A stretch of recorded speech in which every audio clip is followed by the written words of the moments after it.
अक्कड़ वक्कड़ बम्बे वो असीना पूरे सो, आप कर्मयोग कर लो, 100 में लगा धागा, चोर निकल के भागा, अब ज्ञानयोग कर लो। मैम खाए बिस्कुट, सर बोले वेरी वेरी गुड, अब अष्टांग योग। ऐसा नहीं है, ये रास्ता एक ही है। There is one path, these are different ladders to that path. A for association or devotees of the Lord. B for books like Bhagavad Gita, Bhagavatam. C for chanting the holy names of the Lord. Like we chant Hare Krishna, a Muslim person can chant Allah's name, or a Christian can chant Christ's name. Perfect. C for chanting the holy name. And D for diet of prasadam. A, B, C, D is practical spirituality for modern age. This is just one segment of the holy Vedas that we have. Yeah. There are 4 Vedas and every Veda has 4 segments to it. Yes. And one of those segments happens to be mantras and these spiritual practices. Yes. If that segment can have so much influence on us, imagine practicing all of the things. Those are there. The roses are red, the sky is blue, I love you. But after some time, when the roses person is become frustrated, purple. Yeah, that's true. Roses are dead, I have flu, don't come near me, pare hat tu. Yeah. Sattva represents the purity, the simplicity. Rajas represents the passion and the desire. And tamas is lethargy and restfulness and that energy. How to balance these energies within us? That I should not get affected. I'll not spoil you. I'll spoil your tamas. But I'll not allow your tamas to spoil my sattva.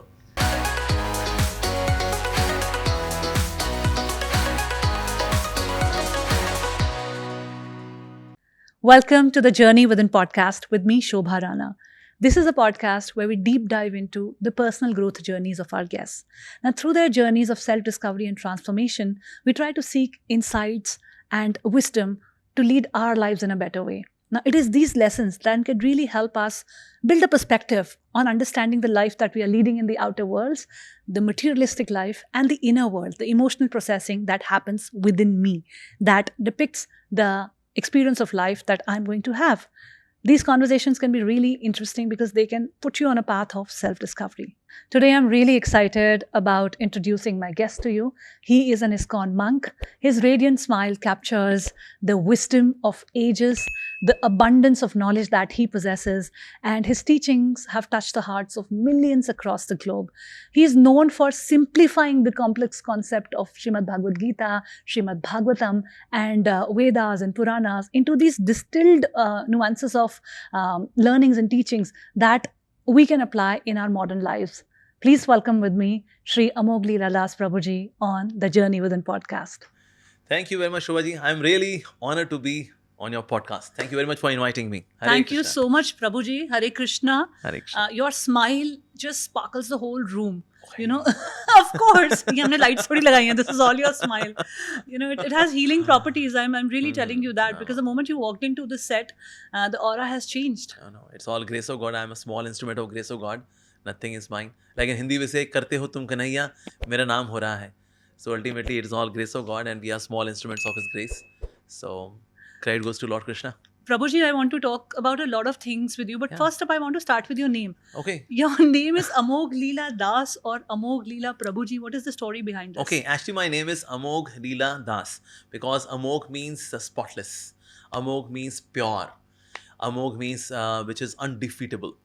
So that is Amogh. And Lila means divine activities. So Amogh Lila is the name of Lord Krishna because his Leelas are spotless. They are pure and they are purifying as well.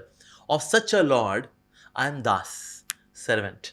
So basically God's servant. So that's the meaning of my name, Amogh Lila Das. So out of respect, people give this title to me, or say honorific title of Prabhuji. Just like we say Lord, say Lord Mountbatten or Lord Kelvin. Not that they are the Lord. That's a way of expressing respect. So similarly, when people say Amogh Lila Prabhuji, Prabhuji means we are considering you as our teacher, as our master, like that. But I don't see myself as master. I see myself as servant. So that's a way of expressing respect. So we say Amogh Lila Prabhuji. But actually my name is not Amogh Lila Prabhuji. My name is Amogh Lila Das. So I'm also going to call you Prabhuji throughout this podcast interview. All right. Whatever pleases you. Of course, because I am also a disciple of ISKCON. I'm also a disciple of your teachings. Thank you. You are influencing youth in such a humongous way. And there are so many things that I want to talk about, mhm. right from the challenges that the youth faces today and how Mhm. in our ancient scriptures and ancient history, Mm. in Srimad Bhagavad Gita, Oh, the yes. answers for a lot of these things can be found. But Mm. firstly, I want to start with love. Okay. I Wow. was watching one of your interviews somewhere, Okay. and you had shared that you were the love guru of your college friends Okay, circle yeah. group. Firstly, about that, this term love, this is most misused term in this world, because people use love for evenly love for things. I love this cup. I love my shoes. Love, love, love everywhere. But what actually is love? Because people do not know about love, so often they misidentify lust as love. Just like sugarcane and bamboo, externally they look alike. So in case somebody is seeking to enter into sugarcane field, but he may enter bamboo field. Yeah, wow, so many sugarcane. What is It this? is dry. Oh, it is bamboo. So similarly, in this world, people are seeking love, but usually they get into the field of lust. But externally they look alike. But internally, as you know, that bamboo is very dry, it's hollow and shallow. Sugarcane is juicy, it's very sweet.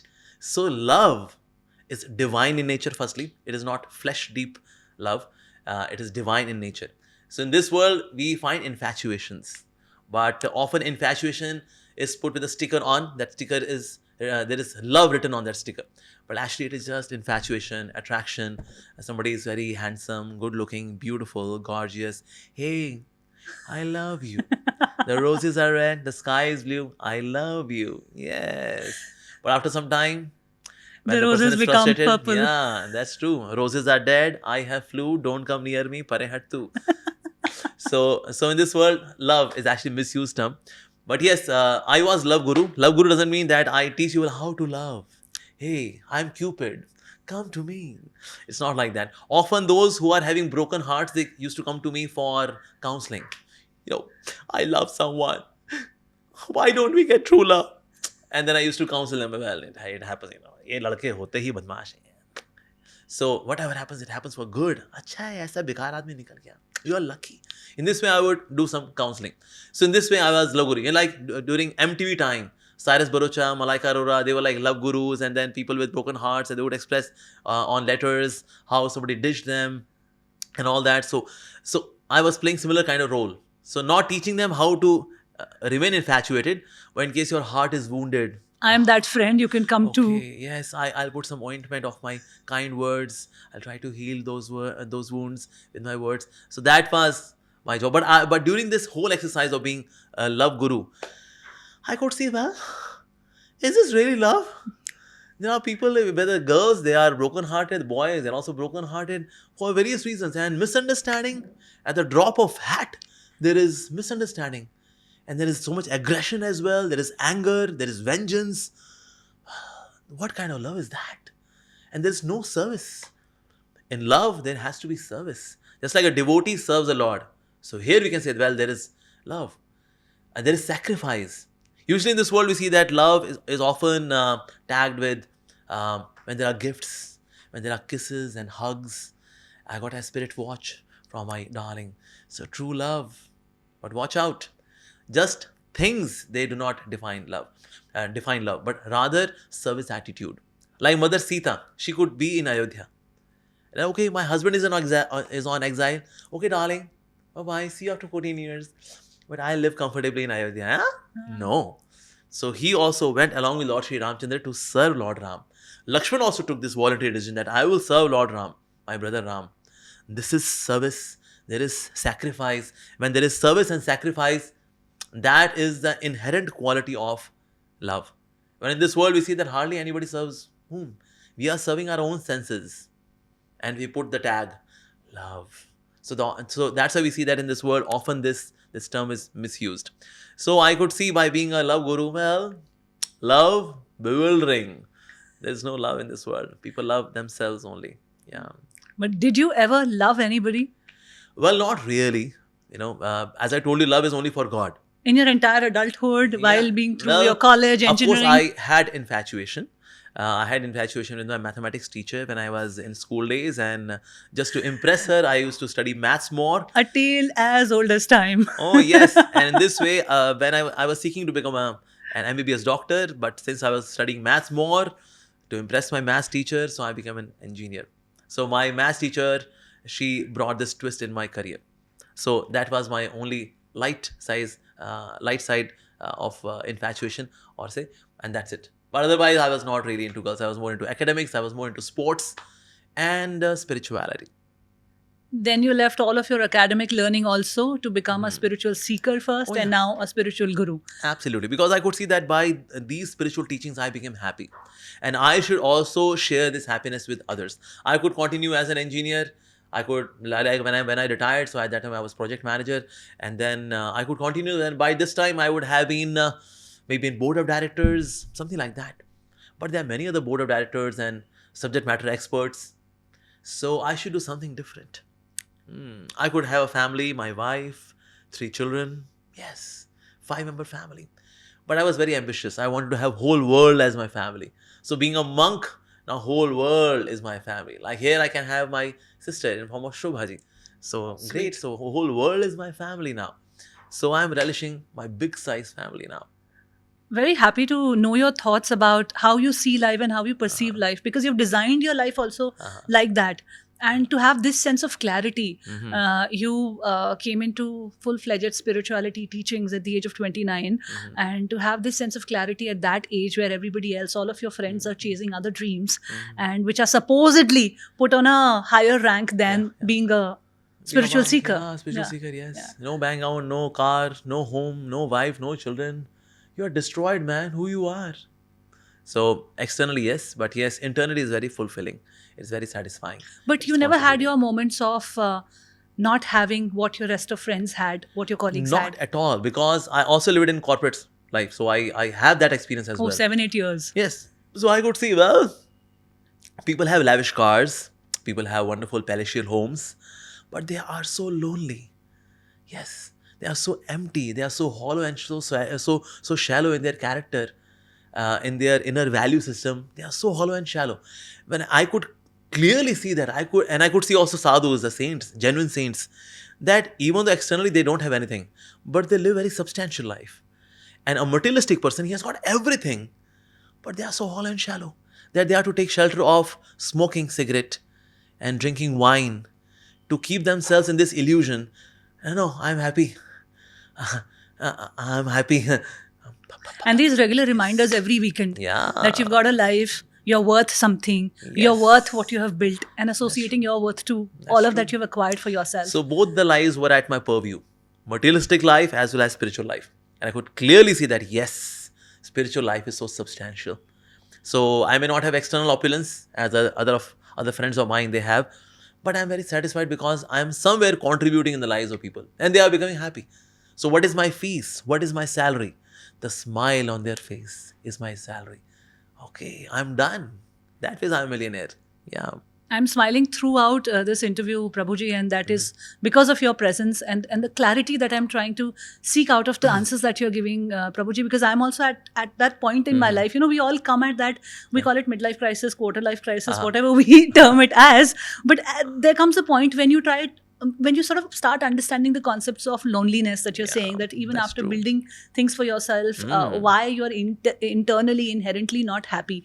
So why do you think people, even when they have full-fledged families, they have a big team that works for them, Yes. they have all the materialistic pleasures, why the element of loneliness is still sticking to their lives? Yeah, it is happening. Why? Because they are not fulfilling all of their needs. Like we know about Maslow's needs hierarchy. So there are physical needs, and there are mental needs, intellectual needs, egoistic needs. And on the top, there is the need of self-actualization. It is the core of all the needs, actually. So when people do not fulfill this particular aspect, the need, the spiritual need, so even though they are fulfilling their physical needs, like for example, say they are eating nice food, they're having branded clothes, physical needs done. Okay, emotional needs, we are socializing, we are meeting with people, done. Intellectual needs, you are learning something new. So intellectual need is also meant. And then we have egoistic needs. Somebody appreciates us. You are so good. You are so calm. You are so intelligent. You are so beautiful. You cook so nicely. My egoistic need is also done. Only one need is undergoing starvation, and that is spiritual need. And that's why people are not satisfied. And once they fulfill this need, even though other needs may go here and there a little bit, still they are okay. Like those who are sadhus, those who are genuine saints, not fake sadhus, corrupt sadhus, genuine saints, they may not have all the needs being fulfilled. In the sense, they may not have very good looking body, right? They may not have a lot of following. There are many sadhus who are not popular, right? So their egoistic need is not getting fulfilled. But because their spiritual need is getting fulfilled, they live a happy life. There is also a caveat to this whole Maslow theory, Prabhuji, which is that according to the theory, you have to satisfy the first need, which is physical Yeah, first, yeah, then yeah, emotional. It's like a progression that you go through. Yes. But when we see sadhus, they're directly at the self-actualization need. They're not doing the physical needs. They're not wearing the branded clothes. And But they they're not doing started all there of as that. well. As you said, that yes, it happens. That we start with physical need. And there are many sadhus, they completed, they are done with their physical needs and all that. And day-to-day life, they also still fulfill their physical needs in terms of having nice prasadam and taking proper rest.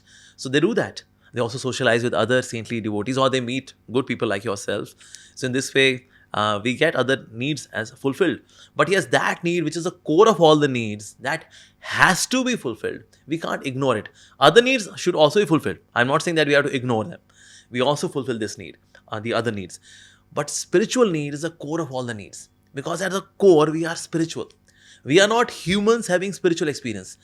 We are spiritual, having this human experience, because we get this human form of life. The soul gets this human form of life. So that is at the core, we are spiritual. So we have to fulfill that need. And often people keep postponing this need, that after retirement, we will be spiritual. And people are never also fully satisfied with their, let's say, physical needs.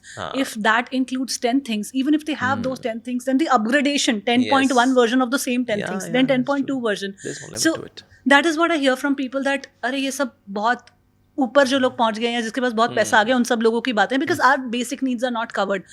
Whereas they're living in nice houses, they have all the nice amenities to their access, yet the definitions are tweaked. I think this whole confusion with this these concepts is leading to a lot of That's turmoil. true. Yeah. So physical needs they are important, but they're not everything actually. And that's why I have worked with some top-notch people, very wealthy people, but we see that they are very shallow inside, very shallow in their talks. The content of the talks, it's very shallow, because they are not really nourishing themselves. It's more of being bossy. And they keep seeking more and more luxurious comforts, and through those luxurious comforts, they are seeking happiness. But they are not happy, reason being that need is not getting fulfilled. And that's why sometimes even those who are having power, post, position, comforts, aristocracy, beauty, fame, they commit suicide. It happens. And people feel stunned, they feel astonished. How come a person who's having everything, anything and everything which we think is success, this person had, yet this person committed suicide? How come? Why? Because that need is not fulfilled. And that's why you'll see that there is not even a single example of a spiritualist committing suicide. Somebody who's reading Bhagavad Gita, chanting the holy names of God, and one day commits suicide. Not even a single case in the history. On the other hand, there are many materialist people, they keep committing suicide. So that means who is happier, a spiritualist or a materialist? A spiritualist is happier. So Very that true. is, yeah. This whole conflict between the outer world, the life that you are living in externally, that everybody can see and touch. Yes. That's one life, and there is one life that is happening inside of you. That is your inner world, Yes. where all of these higher pursuits are stemming. They are shaping up. Like, what is my definition of happiness? Yes. What makes me lonely? What makes me fulfilled? Am I Yes. doing the right things? And all of these things are internal. Yeah. So this coherence between the external and the internal world is kind of in a fix right It's now. very important. Like once Menaka Gandhi, she was traveling with one of our Swami. His one is Radhanath Swami. He's very famous for Journey Home, as you know. So both of them were sitting together. So Menaka Gandhi, she asked that, Swamiji, you Hare Krishna people, you are just singing on the streets and all that. What do you do for ecological imbalance? In ecology, we see that there is so much imbalance. Because she's an environment specialist, so environmentalist, so she asked this question. So then His Holiness Radhana Swami, he answered very intelligently. He said, we work on inner ecology. Because inner ecology has gone out of balance, that gets reflected as ecological imbalance outside. So we take care of the inner ecology. So Milka Gandhi, she could understand that yes, this is very, very wise answer. Because inside we are so dark. So even outside I may create a world which is very bright, but still in that bright world I would do dark activities. Because inside it's all dark. So ecological imbalance which is inside has to be taken care of first. And then we see that people would be happy. Like Ayodhya. Ayodhya is known as Ayodhya. That means, firstly, nobody can fight with Ayodhya. Very powerful warriors. Secondly, Ayodhya, there is no conflict. Nobody fights with anyone. And thirdly, the inside also there is no conflict. Everyone is having one center, Sri Ramchandra. Because Ramji is the center of everyone's life, so there is no conflict. Even if there is conflict, but there is no combat. Conflict can still happen because my opinion and your opinion. But yet, we are happily settled. Why? Because the center is same. So that is what we are to understand. But how to bring this ecological imbalance come to balance? Just like in a river, when we throw stone on different spots, so there are ripples and they all collide with each other. But in case we are throwing stone in one spot, you, me, everyone, so then ripples, they complement each other because we are all throwing stone in one place. Multiply Similarly, together. yes, exactly. So similarly, when we have our ego centers common, that means we have to satisfy that one person, the Supreme Lord. Then ripples of happiness are there together complementing each other. But once we think that, well, my ego center, I should be happy, I should be happy, I should be happy, I should be happy. Now this brings conflict. This brings combat. But when we have single centered, pleasure of the Lord, you, pleasure of the Lord, me, pleasure of the Lord. And then there is no conflict because we are all working for the same mission, pleasure of the Supreme Lord. And that is spirituality. Acting, working, thinking, everything for the pleasure of the Supreme Lord, seeing Him as our beloved Master. That is what I was just going to come next to, Prabhuji. What is the easiest way to understand spirituality and how does it look into the practice in everyday life? Yeah. Actually, in Satyuga, people used to do meditation. You sit straight and then we do sadhana. And there is Ashtanga Yoga. So Yam, Niyam, Asan, Pranayam, Pratyahar, Dharana, Dhyan, Samadhi. Ashtanga Yoga. Nowadays, most of the gurus, they only teach pranayam because pranayam settles mind. That's it. So, but Yam, Niyam, etc., khana, pina, well, whatever you want. There's other breed that teaches only asanas. Yeah, asanas, which is a basically Vedic version of aerobics.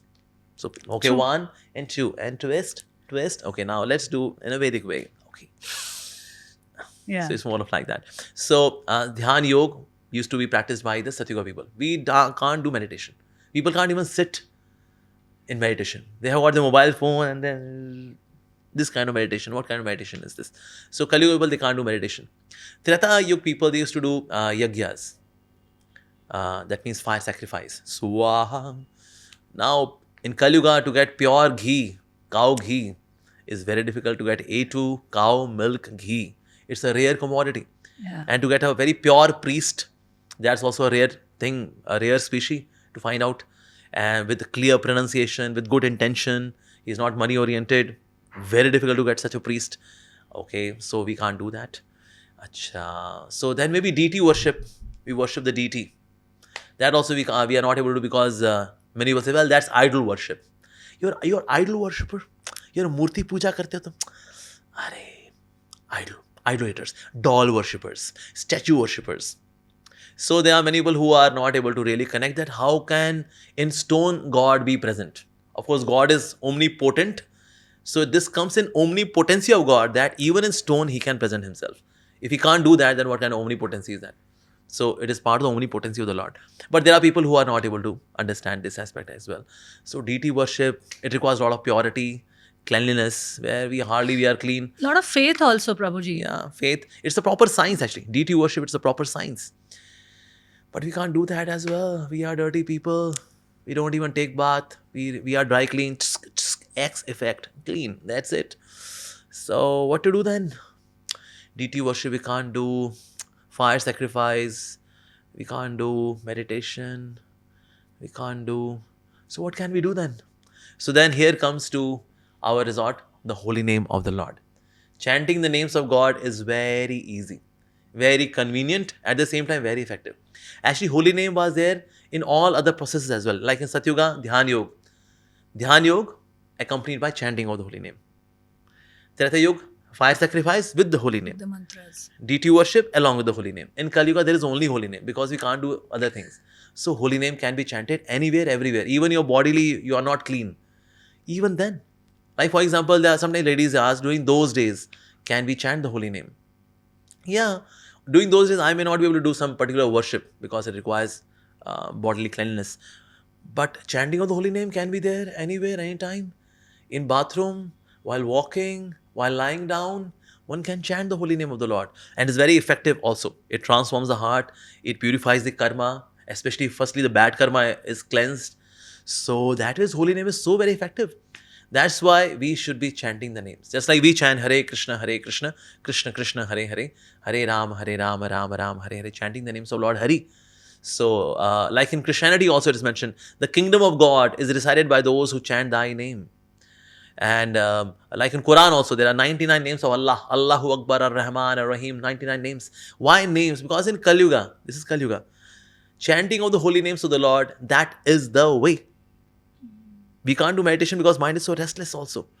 But chanting, when we speak out the names, it's a very active kind of meditation.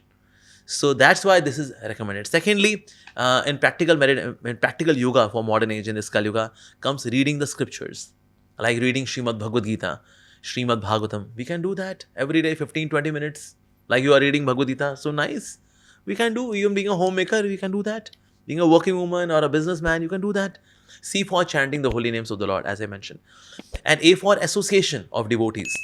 We should regularly meet some spiritualists, ask questions, meaningful questions. Not that I ask about my career, my spouse is fighting with me, what to do, what should I do, Swamiji? Spiritual questions we should ask. That way we should have spiritual association. And D for diet of prasadam. That means whatever food we eat, pure vegetarian, offer it to God with love and devotion, and then take that food as prasadam. Even those parathas and dosas and sambar and idli and vada and chowmin and pastas and pizzas, you offer to the Supreme Lord out of love and devotion, and then you take that as prasadam. So A, B, C, D is practical spirituality for modern age. A for association or devotees of the Lord. B for books like Bhagavad Gita, Bhagavatam. C for chanting the holy names of the Lord. Like we chant Hare Krishna, a Muslim person can chant Allah's name, or a Christian can chant Christ's name. Perfect. C for chanting the holy name. And D for diet of prasadam. You all like to eat? Yes. You offer it to God and have it. So this is a practical way of spirituality in Kali Yuga, the age of conflict, the age of disagreement, the age of fighting, the age of restless minds. So in this way, we can practice spirituality.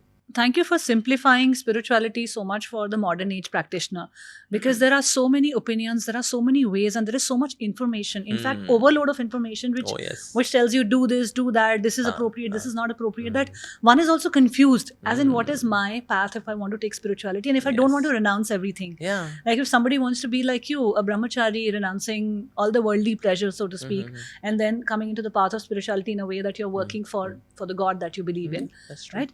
That is one way. But for a homemaker who also wants to activate the spirituality within them, this is a beautiful pathway that you've laid. Yes, that's true. So spirituality should not be monopoly of only those who are in renounced order. Because in the world, 99.9999% people are householders. They are grihastas. So they need spirituality more than anyone else. Grihast means ast, vyast, trast, charo khane past. Kyunki wo grihast. So he needs spirituality more than even those renunciants. So that's why it has to be practical. And this A, B, C, D will give you X, Y, Z, both in your everyday life as well as spiritual life. That is one common question or belief that comes, Prabhuji, when we speak about spirituality, that this is for people who've renounced everything. They can only practice it. It's not practical for us. You know, that is where people find their excuse also to behave badly, to cheat, to do all of these things. You have beautifully explained the power of chants also, the power of mantras also, and rightly so, because in the times when we feel scared or in the times when we feel things are out of our hands, we only resort to these chants.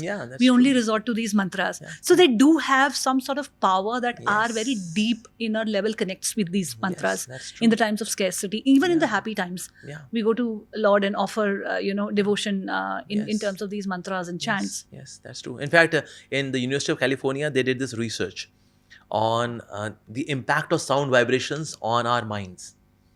So they found out that those who expose themselves to positive sound vibration, and this holy name is a divine sound vibration, which is more than positive sound vibration. When we are exposed to such sound vibrations, we get even biological benefits, physical benefits, like cognitive powers. They are increased, they are enhanced. Why? Because of the chanting of the holy name, those vibrations, they enhance it. Even there are genetic disorders, they are stopped because of chanting of the holy name. And we become more empathetic. That means we become more human, because empathy is, humanness is all about empathy. We become more human by those sound vibrations. And that's why you see that devotees are having better relationships. Why? Because they are more human. So that ways also we get benefited. Many of the diseases in the body, they get cured. And the way of thinking, understanding subtle things. Understanding gross things are easy, but subtle, people can't understand. We get that subtle intelligence as well to understand subtle phenomena in this world. So there are some of the even everyday life benefits, physical benefits, mental benefits, intellectual benefits, psychological benefits, and spiritually, of course, out of the world benefits are there. So when there are so many benefits, then why not to avail the benefits? This is just one segment of the holy Vedas that we have. Yeah. There are 4 Vedas, and every Veda has 4 segments to it. Yes. And one of those segments happens to be mantras and these spiritual practices. Yes. If that segment can have so much influence on us, Yes. imagine practicing all of the things. That's Those true. are there. See, Vedas or Vedic knowledge, what is the origin of it? Some people say that, somebody wrote these books. Who has written these books? Some human being might have written. No. Because just like any manufacturing company, when they manufacture any kind of product, they also have got a manual how to use that product. Similarly, when God created this creation, so He also released the manuals that how to live in this product, which is the material world. So we are to live in the material world, but not materially, but spiritually. Just like a lotus is in the mud, but not of the mud, but above the mud. But how to do that? That art is explained in the scriptures. So Vedas, they talk about karma kandas and jnana kandas, etc., upasana kanda, so that ritualistically one can become purified. But then after the Vedas, we also get into Upanishads. Upanishads, they talk about liberation as well. Okay, you are talking about all of this, but do you have any case study of all of this, what you are saying in the Vedas? Yes, for that there are Puranas. Puranas, they have such case studies that how by following those dictates, I became perfect. Okay, all right, understood. Okay, now, but how to reach a supreme perfection? So at the end, then Veda Vyasi, he revealed Srimad Bhagavatam. Srimad Bhagavatam. And that's why we see that so much of Bhagavad Saptas are happening. Why? Because this is the ripened fruit of all the knowledge. Galitam Phalam. That is Srimad Bhagavatam. So, and it is very easy to read it. It's a fabulous book. It's a masterpiece. Poetically, it's a masterpiece. In terms of content, it's very, very dense, very, very deep content. So one can read Srimad Bhagavatam. So it has all the content of the Vedas, the Upanishads, and the Puranas, even Mahabharata. All of that is there in one book. That is Srimad Bhagavatam. So one can't read the Vedas or Upanishads. Very extensive to very read. Extensive and very, very cryptic in nature. But then how do we are householders, how to get all of this knowledge and that to ripen fruit of this knowledge? One-stop shop, and that is Srimad Bhagavatam. So one can read that, and that is available also as well. One can go to Amazon or come to a Hare Krishna temple, purchase a copy, and then start reading with your family. Husband, wife, children, okay, come together for 15-20 minutes, we would study Srimad Bhagavatam. We can do that. And that's a good way of, in terms of family bonding, it's very good. And spiritually also, it is very uplifting. So one can study Srimad Bhagavatam. In fact, in Srimad Bhagavatam itself, there comes a conversation between Dharma personified and Krishna. So so Dharma personified, he asked Krishna that Krishna, now you are finishing your Leelas, you are going back to your abode. So since you are here, so I took shelter of your lotus feet. Now since you are living, where will I take shelter now? So Krishna said, okay, you take shelter of Srimad Bhagavatam, because I expand myself in the form of a grantha, in the form of scripture. That is Srimad Bhagavatam. So Grantha-avatar of the Supreme Lord is Srimad Bhagavatam. So that way Dharma took shelter of Srimad Bhagavatam. So that is what we are supposed to do. And that we can do, even being a homemaker, being a business person, we can do that. So in this way, the Vedic knowledge flows from Vedas to Upanishads, Puranas. to the Puranas, and then finally Srimad Bhagavatam. Srimad Bhagavatam, I was reading about it. I have not read the book. It's a masterpiece. I will definitely after listening. And after reading this book, now you would not be in a position to read any other book. It gives you such taste that you can't settle for any low class taste. I felt so after reading Srimad Bhagawad Gita also. Oh yes, yes. What a powerful, powerful book. And there's a reason that it has stayed relevant through all the years. So many things have changed, new inventions have come, previous concepts have gone, new concepts have taken the stage. But the learnings and the teachings of Srimad Bhagawad Gita are still relevant. And I think they will always be relevant. Yes. Irrespective of how this world is going to evolve and change. Absolutely. Absolutely. And that's why this knowledge is known as absolute knowledge. We never have revised edition of Bhagavad Gita. We never have upgraded edition 2.0. No. It remains absolute. There are people who are deducing it from their own standpoints. There are different interpretations of the Bhagavad Gita available. But yes, there is no Bhagavad Gita 2.0. There is not even one shloka here and there. It's the same number of shlokas everywhere. 700. 700, yes, 18 chapters. So if one has to start studying Srimad Bhagavad Gita for a modern practitioner, what are the 3 most important chapters, Prabhuji, that you would recommend? Actually, Bhagavad Gita is a journey which starts with Vishad Yoga, and where Arjuna is lamenting. And in this world, we are all also lamenting. So lamentation leads to knowledge, provided in lamentation, after lamentation, we seek surrender. We seek to surrender to a spiritual teacher. And then from lamentation, we can start taking spiritual knowledge. Lamentation can also lead to depression. Lamentation can also lead to upgradation. We can go spirally up or go spirally down. Absolutely down. So Arjuna, he was seeking shelter of a spiritual teacher, and that way his lamentation, Vishad Yoga, led to then Sankhya Yoga. And Lord Krishna starts explaining about soul. Well, that we are not the body, we are soul. And we have to nourish our souls. Bodies we have acquired and we have lost many times. The body can be diseased, the body can die, but you are a soul. You should nourish your soul. In this way, it starts with Sankhya Yoga. And then it goes to Karma Yoga and then Jnana Yoga. In this way, the journey is there. But yes, so we can reach the culmination at the end on the 18th chapter. And actually, Bhagavad Gita finishes on chapter 18, verse 66 in terms of content.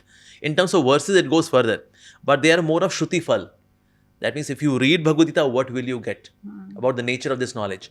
But actually, 18.66 is the last verse, where Lord Krishna says, Sarva dharman parityajya mam ekam sharanam raja aham tvam sarva papebhyo mokshishyami.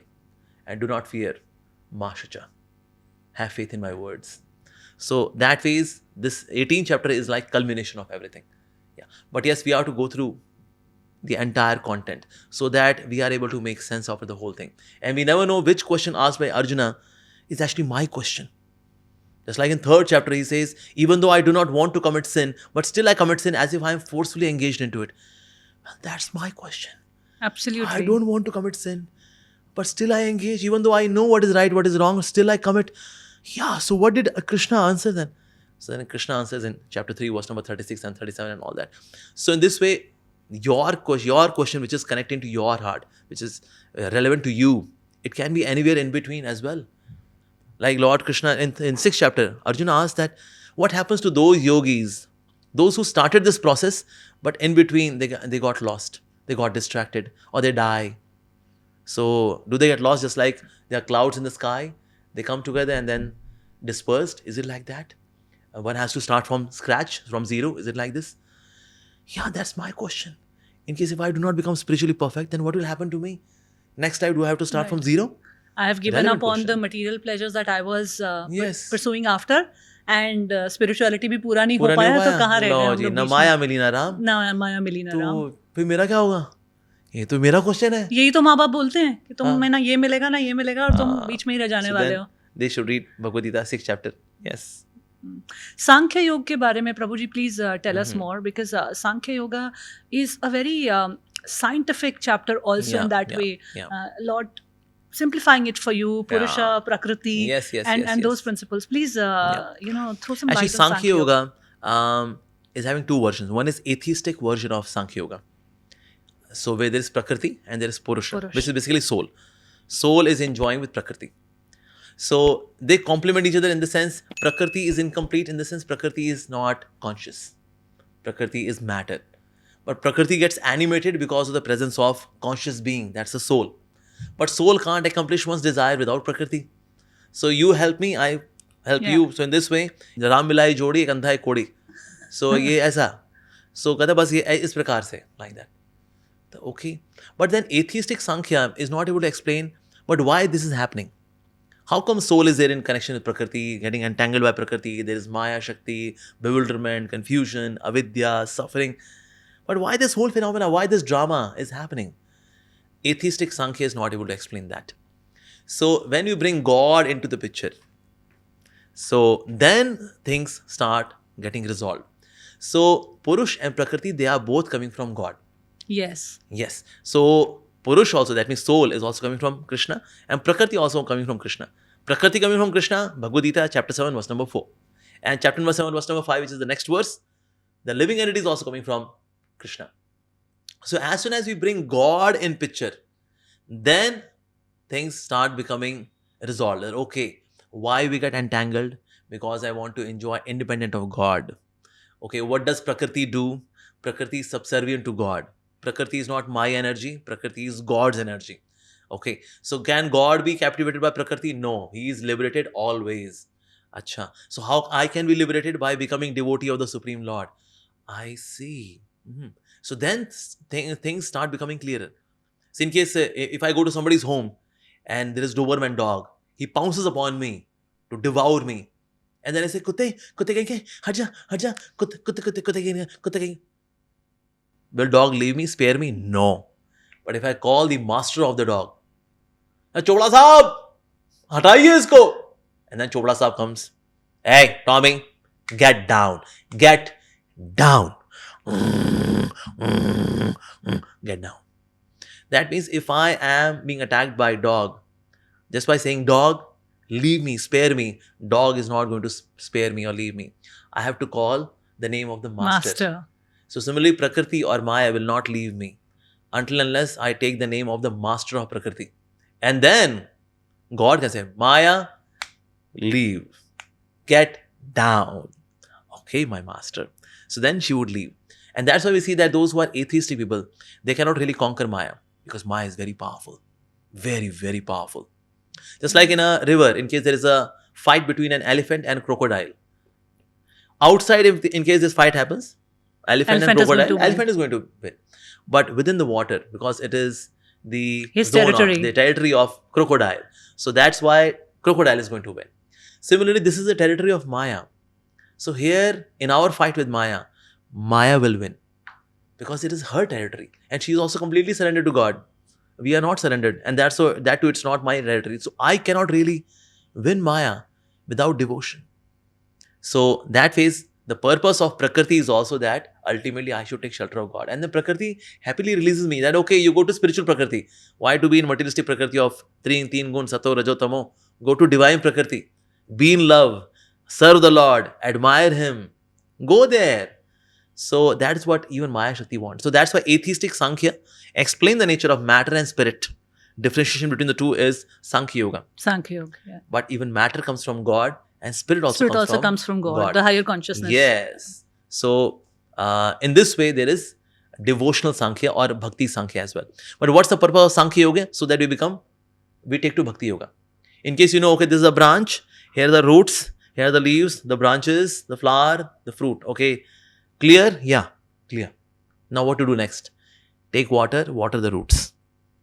So it will reach to every place. So finding out the root is Sankhya Yoga. Watering the root is Bhakti Yoga.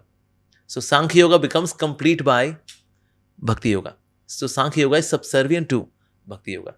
I was studying Sankhya Yoga about 3-4 years ago, and as much as it intrigued me, it also confused me a lot because this Purusha Prakriti concept can be pretty confusing if you don't include the God component to it, which I think in this 2 minutes of your explanation, I have become very clear about all the doubts and the questions that I had, and I would go head on with my teacher that what does this mean, where is this coming from, that day you taught this and all of that.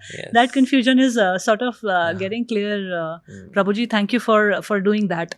Thank you. Prabhuji, you briefly touched the concept of Sattva, Rajas and Tamas also. Yeah. Sattva represents the purity, the simplicity. Rajas represents the passion Yes. and the desire.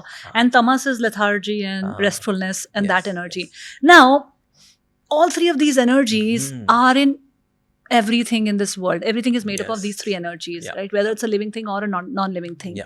Now, how to balance these energies within us? Because we can't do with one energy. I can't be purely sattvic and expect to lead a life which is fulfilling. Yes. You know, I yes. can be completely passionate and desireful and be rajasic and again expect a good life for myself. So how do I balance these three gunas?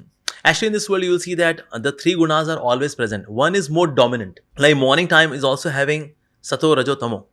But sattva is predominant. Afternoon time, we see that, okay, sattva, rajo, tamo, but rajas is dominant. And night time also, we see that all the three are present, but tamas is more prominent. So all the three are present everywhere. There is no exclusive sattva, exclusive rajas, and exclusive tamas. They are always accompanied by the other two, but one is playing the dominant role.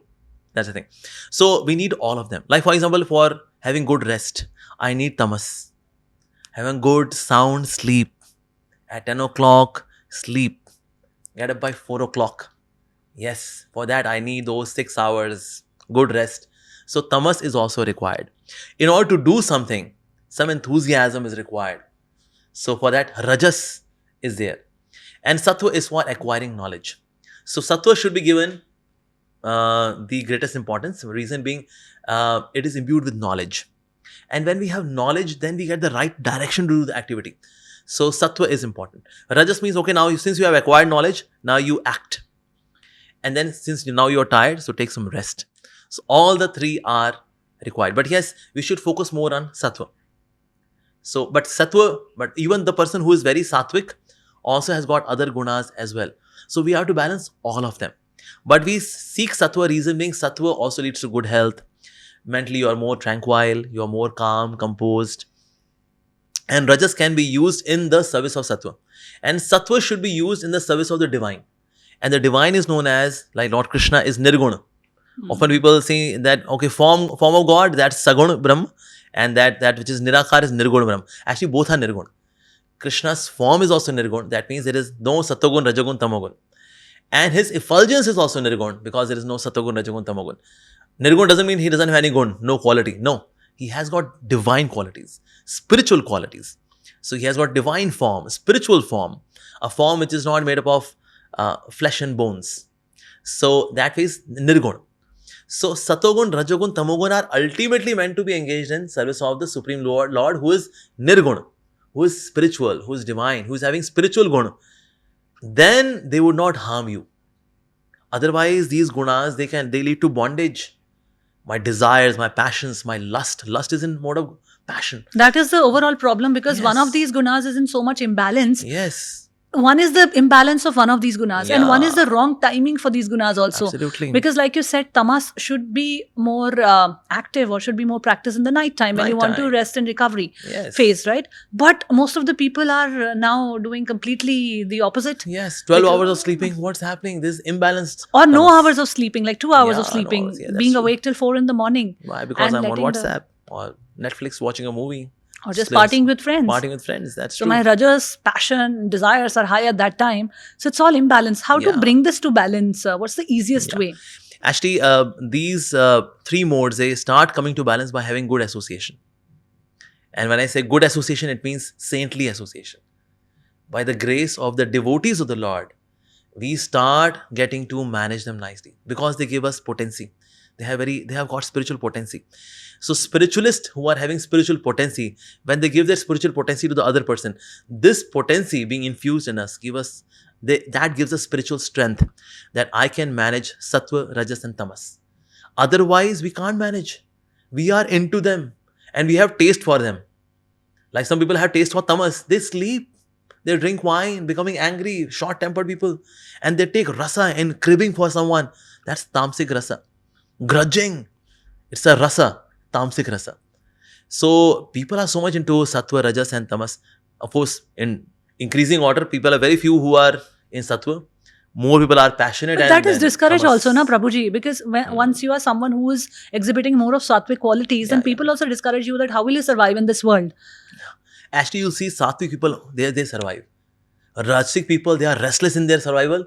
Tamasic people, they do not know that they are surviving because they are so dull-headed actually.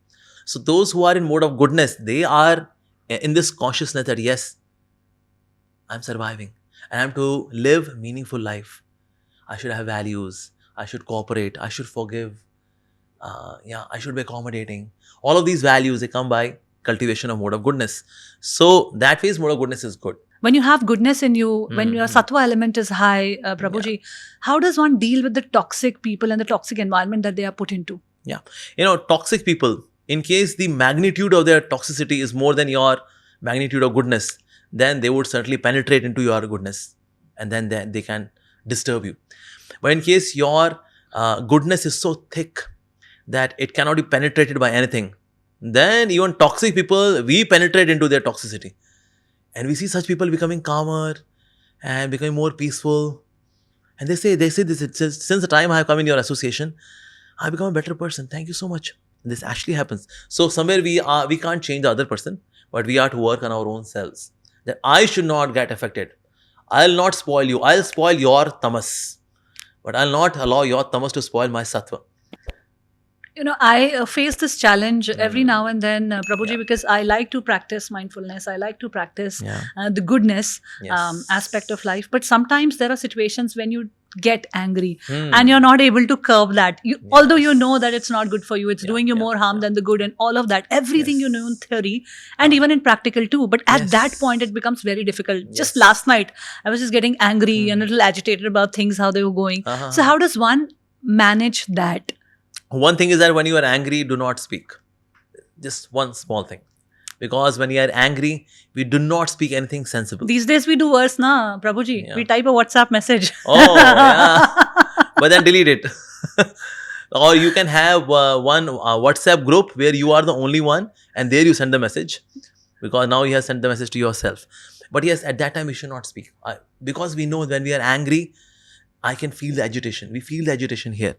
Currently, I'm not in a position to converse. Currently, I'm not in a position to communicate. So then, after some time, when it is settled, say 50% is settled at least. It does settle after some time. Yeah. And then we speak more meaningfully. You see, when you are agitated, with your words, you bring more agitation. And in agitation, there is no resolution. There is no solution to any problem. Only when we speak sensibly, then other person also thinks and listens to it sensibly, and then some solution can be reached. Otherwise, there is no solution to it. So that's why when you are agitated, there's not going to be any solution. First, calm down. Prepare yourself. Do you also get angry, Prabhuji? Yes. When is the last time you were angry? Yeah, I also become angry on myself. On others also. If something is not well managed, well executed. Yeah, in case somebody is being lazy. So for the betterment of the other person, say, well, you have become a monk. You should get up early in the morning. Why are you being so lazy?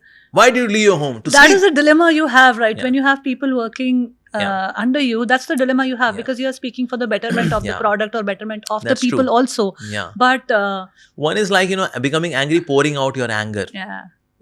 And that means you are angry.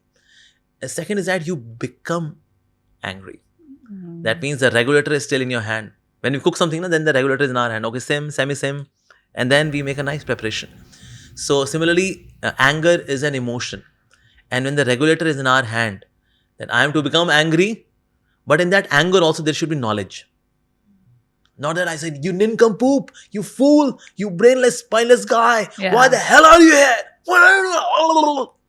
So that spoils relationship. But when you become angry, but there is knowledge and concern in that anger. Passion in that anger for something good. Yeah. Not really passion, I would say there is knowledge. It is for do's and don'ts, consequences. And then other person can also see that this anger is backed with concern. This person is worried about me. Yeah, I understand your concern. I know you are shouting, but you want me to become a better person. So, this will harm you. Harmful effect 1, harmful effect 2, 3, 4, 5, 6, 7, 8, 9, 10. Do you understand what I'm saying? Now, this anger is having knowledge. So, that kind of anger, doesn't hurt. Prabhuji, do you believe that these negative emotions like anger, jealousy, competition, they're also essential for our being? There is a right use of all emotions. So anger can be rightly used as well. I can be angry on myself in case if I hurt someone, my words are hurting someone, I should become angry on my this tendency to hurt others. This is very good. I take other people cheaply, casually. This attitude, I should become angry on this attitude. So this is the right usage of anger. In case somebody is really deviating from his duties or her duties, then becoming angry to realign the person in the right direction, that's perfectly okay. So every emotion has got a right application as well. So then it is okay. But of course, some emotions, they don't have any kind of application. Like for example, hatred, being envious. They don't have a right application. So that's why some emotions are to be completely given up. Given up. But many emotions, they have got right application as well. And so we should go for the right kind of application of the emotion. Prabhuji, now let's go to another interesting section. Okay. So I'm going to be asking you some rapid fire questions. Wow. So there are a few questions that I'm going to ask, and you just have to answer in one word or Uh-huh. one sentence at max. Mhm. The first question is Bhagavad Gita in one word. Manual of life. Your favorite Bhagavad Gita words and why? Chapter 18, verse number 66, because it inspires complete surrender. Krishna Lila character that inspires you the most. Srimati Radhika. Because it has come out of Krishna Yes. himself. Yes. One emotion you think people struggle with the most today. Negativity. Grudging. Unforgiving nature. Quick advice for someone looking to boost their emotional intelligence. Take shelter of a wise person. A guru, A guru. a mentor. Yes. One common misconception about Bhagavad Gita you'd like to debunk. कर्म करो. भगवद गीता में क्या लिखा है? कर्म करो. थोड़ी शर्म करो. The most surprising lesson from Krishna Lila that relates to emotional intelligence. Well, I would say Govardhan Lila. How we have to take shelter of God, and then He facilitates everything so that we come to Him. So that's the way to deal with it rightly. And then, of course, like Draupadi calling out Krishna's name, that kind of Leela. Or say Krishna even stealing the butter from the house of the gopis, because this is how he has exchange with the gopis. Actually, motherly gopis, here I'm talking about. So, of course, all the Leelas have got their own beauty. But yes, Krishna is very reciprocated with his devotees. A powerful mantra. Hare Krishna, Krishna Krishna, Hare Hare, Hare Ram, Ram Ram, Hare Hare. Mahamantra. Okay, in just one sentence, why must everyone read Bhagavad Gita? Because in case you are not reading the manual of life, you will mess up your life. Just like we mess up with a gadget without reading the manual, we mess up our lives without reading the manual of life. And it's a love letter of God for you. It's a song of God. It's a song of God. Why he sang the song? For whom? For Arjuna? He's already devotee. Through Arjuna, he's sending the song for you, Baba. So read it. So it's a love letter of God. Come to me. I love you, but you don't love me. Please, come to me. Yes. Thank you so much for Thank you coming, so much for inviting me. inspiring, sharing from your wisdom, and just helping us and the youth of this nation learn so much. Thank you for, one of the motto for the Journey Within podcast is also to simplify spirituality for youth. Uh-huh. So thank you so much for doing that for Thank us. you for inviting me. Thank you so much. Thank you. Hare Namaskar. Krishna. Namaskar. Hare Krishna. So it was wonderful experience coming to Shobhaji's podcast. It was awesome, asking such good questions, and she herself was very good listener. So I would request you, please subscribe to this channel. Click on the bell icon button so that you get the latest updates, the latest videos as soon as possible, and keep learning, keep growing. Thank you so much, Shobhaji, for Thank inviting you so me. much, Prabhuji, for joining us on the Journey Within podcast. Hare Krishna. Thank you for watching this episode of the Journey Within podcast. I really hope that this episode gave you some guidance and wisdom to approach your life in a better manner with a newer perspective and deal with your demons in a better way. Thank you so much for giving your time to us. Do subscribe to the channel, like, comment, and share, because it is your engagement with the content that will help us reach a wider audience. Thank you.